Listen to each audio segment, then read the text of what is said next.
I'm Norm Scott, cartoonist, animator, interactive entertainer. That's not the same thing as a webcam model. I love video games. For over 12 years, I worked for video game magazines and news sites like Electronic Gaming Monthly and OneUp.com when it was owned by IGN. I have over 150 games in my Steam account. I have played 4 of them.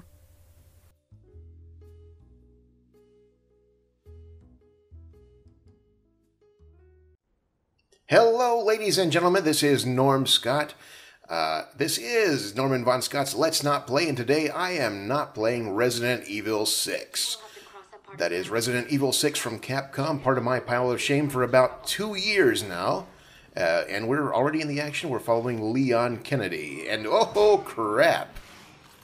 And good job, zombie. He's probably kicking himself right now. Was waiting there for 2 days with the axe drawn, and he finally gets his chance. And as you can see, we are already in the heart of the action. This is, of course, Leon Kennedy, who was the star of Resident Evil 2 and 4. Here you can see Leon courteously ignoring the 2 flesh-eating zombies right next to him so he can check on the driver of the car. Very civic-minded, but maybe not that useful in a disaster situation. Which makes sense, though. If you remember in Resident Evil 2, he didn't actually finish even his first day on the job at the police department, so that's the kind of training you get if you just try to freelance. Whiff! You're allowed to actually kick them, Leon. They're zombies.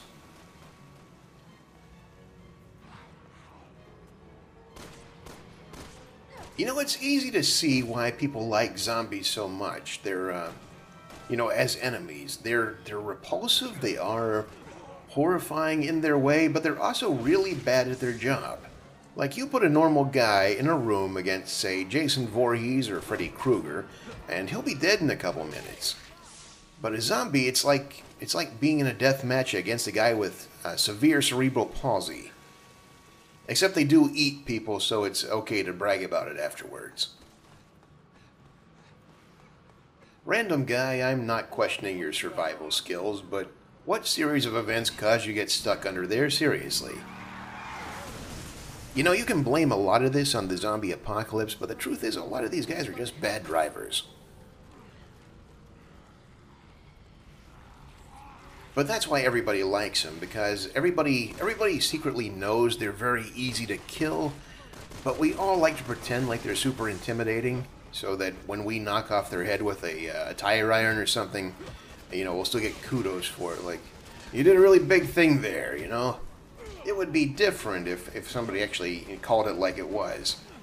The town's being overrun by a bunch of people who can't walk straight and don't see very well, and they're weak and they're extremely slow. I hope there's somebody who's brave enough to deal with them. We're all hoping for that moment. I hear that and I think, this is my chance.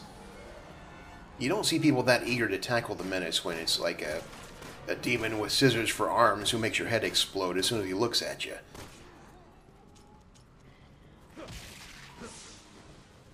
And that's how I ended up making out with my stepmother. Not a great idea in retrospect. You don't have many friends, do you, Otakon? Well, my stepmother seems to like me. Snake, you can both discuss this later. In group therapy.